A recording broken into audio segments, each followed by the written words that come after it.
Handa na kayo. Nakataksan nyo na lahat. Wala akong maniniwala dyan. So, linawin ko lang, ang suggestion mo, mag-step down as a president para walang More honorable. Huwag niyang antayin na sobra ng galit ng tao. Ano ba pwede mangyari pag umabot yung sobrang galit niya? Well, nobody can tell, pero Marami po nalilito, Manong. I just want to get your opinion. Si Sir Bronner nagsalita, no, regarding the AFP's position kung sakaling magkaroon ng anumang mga events. So ngayon may takot ng mga mamamayan ngayon na there will be another martial law. Sa tingin nyo, magkakaroon tayo ng martial law again? depende kung sino mag-declare. Kung si Presidente mag-declare, baka magaya siya sa Korea. Nag-declare martial law, nagkakagat. Puro mali-mali na, nalilito na sila. Magpa-participate po ba kayo sa darating na rally niya? Magsasalita rin, sasabihin ko lang ang preparation. Pero hindi ako mag-instigate ng sinasabi nila na destabilization ng gobyerno or revolutionary government. Hindi ko sasabihin niya. It will be a peaceful rally. Pero totoo peaceful rally, sabihin natin ng mga totoo. Yun sinasabi ko ngayon, totoo lang. At tukuyin nila para maniwala ng tao, saan na napunta yung nanakaw na pera? Saan na napunta yung mga mastermind?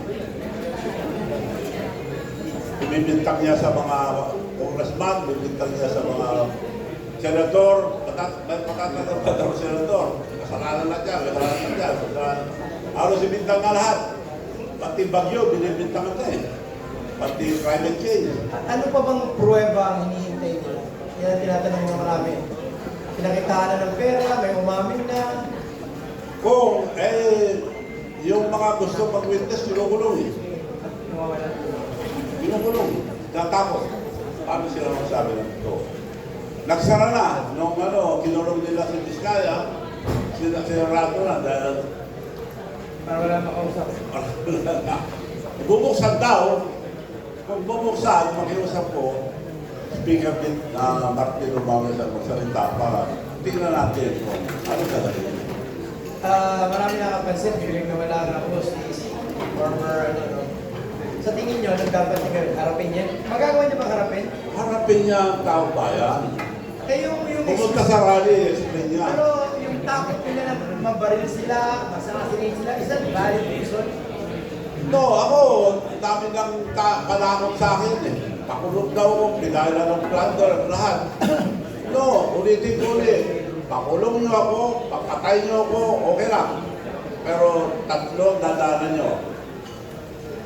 Mataong bayan. Mananagot kayo yan kung ako papatay niyo. Ang mga Ilocano na Banitino. At Diyos, hindi sila makakalusot. Ang ating Panginoon Diyos. Hindi sila makalusot yan. Lulutuin sila ni Satanas. Alam mo, Manong, may isang tanong pagdating dyan sa destabilization na yan. Ito po bang labas po daw ninyo, is this part of your legacy that you're trying to, kung nasa fourth quarter ka na daw ng life mo, gusto mo mapaganda yung imahe mo sa taong bayan? No. Wala akong agenda rito. Bumili nga ako ng pamanhin dahil nakatulong ako sa kanya. Hindi na malabas yan. Humihingi ng pangmanhin Sa sa taong bayan. mga bayan dahil parte ako ng probinsya. Boto natin. Hindi presidente ako, kundi ako ang vision na niya ng vice president. Ako lang nagsabi na presidente mo lang, pag tagpan si Sara, baba ka, protected ka na. Palakpakan ng mga Ilocano. So, inulit namin. So, nung kampanya, bawal pa. But nakakuha ko ng Jordan Line of PRRD ng permit. Maliit lang pwede. Bawal ang malaki dahil pa. COVID. So, ginawa ko, regional mayor. Kaya siya lang namin. Naging popular. Sabi niya, Manong, mabuti na ikaw presidente ng Mayor's League. Kasi nung araw, tumakbo ko, wala akong isang mayor. Maraming salamat pa. Papasalamat. Nandun na lang. Bago pa lang, inisok ko na ako sa Japan. Aside sa mga dami yung sinasabi, pangako sa akin. Kahit hindi ako yun, dahil very promising couple. Japan, ang aga. Nasa presidential table kami. Binati lahat. Nandun ako. Hindi ako binati. In spite of the fact, lahat ang ginawa ko sa kanya. Insult ang kasarap ng mga oras.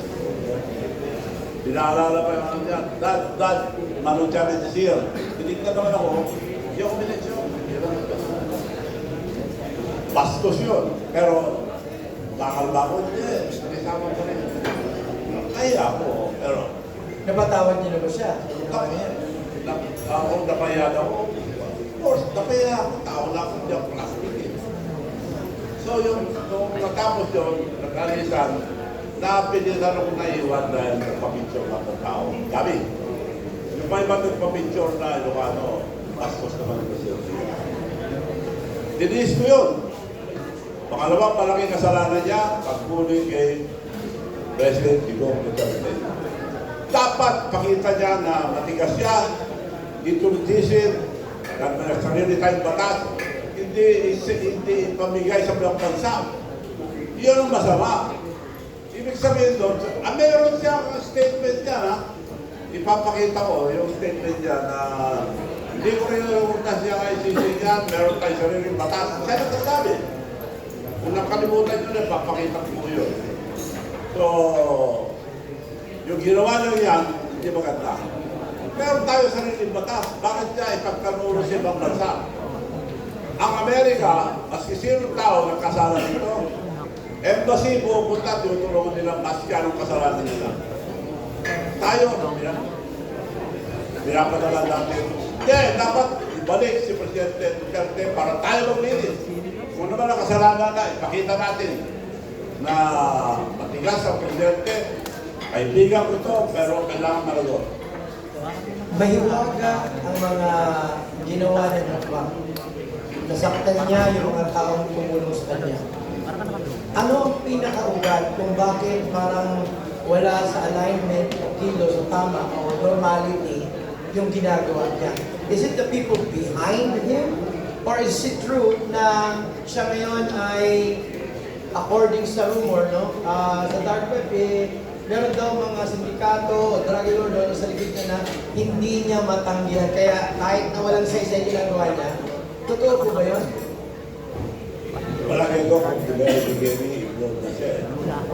Dahil day one, first year, 3 taon lang, paano nakakuha ng 31 billion si Vizcaya? Makakakuha ka kung kapit ka sa kumbarasan taas. Ang tagal ng kontraktor ng tatay ko, ang tagal ng kontraktor. Never kami nakatingin din ka na. Pero bakit niya inukat yun? Bakit niya nilabas? Ano? Ginagawa din niya talaga? Para hero siya, dahil puputok tayo, sasabog na eh. Meron na maglalabas, inunahan niya. At sabi, nagsuggest. May maglalabas na. May maglalabas na. At magsasalita na yung tao. So, sinadya niya para ibintang sa iba para hero siya, pinalagyan pati kasama niya. So, base sa senior mo sa akin today, Manong, dahil nagkamali ka sa pag-endurso kung bakit siya ngayon nalukdok, you feel it's your responsibility to also correct the wrong. Is that it? Ang guilty ako dahil nabudol ako, akala ko ayusin ang pangalan ng mga magulang nila. Dahil mga magulang nila nakalagay sa Guinness Book of Records. The biggest family of government, picture ng tatay ng nanay. Nakakaya. Dapat yun ang ayusin niya. Akala ko, hindi, mas masahol pa ngayon ginagawa. Wala itong mga flood control kung hindi niya pinirmahan. Siya ang responsible. Siya ang commander-in-chief. Walang lalabas na pera kung hindi niya pinirmahan. Ang national expenditure, i-re-review na yan. 556 billion, less than a trillion. Binigay sa kanya, re-review na yan. Bakit? 29 billion tinanggal niya yan. Di alam niya yan, bakit tituloy pa? Pinabantayan na sana lahat yan. Kung talagang totoo yung sinasabi niya. Ngayon sinasabi, dapat bantayan, bantayan mga ano. Okay? Always. Para pa siya sabi niya na, tama na. Kulong natin to, kasalanan ito. Nagbubugas lang ng kamay. Merong tinatawag na Marcos Gold. Marcos, Gold. Ginto. gold. Yung Marcos Gold na yan, nagkaroon dati ng beneficiaries na listahan sa buong Pilipinas. Na kung sino man ang pipirma doon, sila ay makatanggap pag once na mailabas na ng Bangko Sentral or yung mga reserves ng gold yan. Nilabas daw po ito sa kanila. Is that the reason why na parang they can buy everything? Parang may nagsabi na sa akin, parang binenta na ang mga ginto natin. Wala na tayo. Binenta ng buka. Yun ang alam natin, ayun ang gamot din sa akin. Parang tayo. Parang gano'n. Hindi mo dapat binenta yun. Hindi dapat bilhin. Hindi dapat binenta. Napakamura daw. Baka nag-cash Gusto out. yun ha. Hindi mo sinasabi. Baka nag-cash out na. Kung may papayo tayo sa ating mga taong bayan, sa mga opisyal ngayon na nakaupo, ano pong pwede nyo maging mensahe sa kanila sa nangyayari? Ang nangyari ngayon, ang masasabi ko lang po, huwag tayo matakot, magsalita, sabihin natin ang totoo, hanapin natin, iharap nila sa taong bayan ang mastermind, sinong gumawa nito, tinuturo ng tao eh. Bakit kami ngayon? Ang yawa, ikulong to, kasuhan to. Ilalagdag niya yung mga kasama niya. At yung mga ginamit. Sino ba ang ginamit? Contractor, engineer.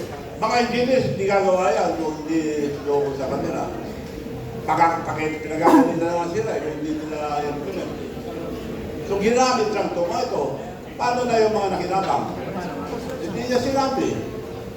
Siyang ba nakinabang? Nasa yung mga nakinabang, nakalilis sa pangbansa. Hindi niya binimensyon. Dinensyon lang yung pinsang buo niya, tarantara. There was a time na ating mga presidente humarap din sa paglilitis. So, tingin nyo si President Marcos ay haharap din sa paglilitis sa mga bagay na hindi pa napapatunayan? Lilitisin. Makukulong yun kung lilitisin. Parang yun. So, hindi na... Alam mo, ang ating bansa, kaya magulo, nawala na yung mga real opposition. Like sila Senator Ninoy Aquino, Senator Jerry Rojas, sila Senator Tanyada, yun mga totoong opposition. Nagsasalita, hindi na bibili. Dito, mukhang natatahimik na mga iba eh. So, nananawagan ako sa mga senator na magpakatao kayo, sabihin yung totoo. At least, ako, baka may naiwan pang senator na matino. Kaya sa susunod na eleksyon, mamili po kayo ng senator na hindi basta-basta. Na talagang may prinsipyo. So ano nangyari? Wala nagsasalita. Pakukulong kayo. May mga bagay pa ba na dapat malaman ng ating taong bayan na ang inyong mga information na dapat makarating din sa kanila na hindi namin alam? Marami. Pero mayroon naman sabihin natin ito. Amen. Pero may mga tanong ng ating mga media ngayon. So, invite natin ang ating mga kaibigan dito sa ating mga media outlets. You can have your 2 questions. Kindly state your name and kung anong broadcast agency o radio station yung question ninyo or Manong.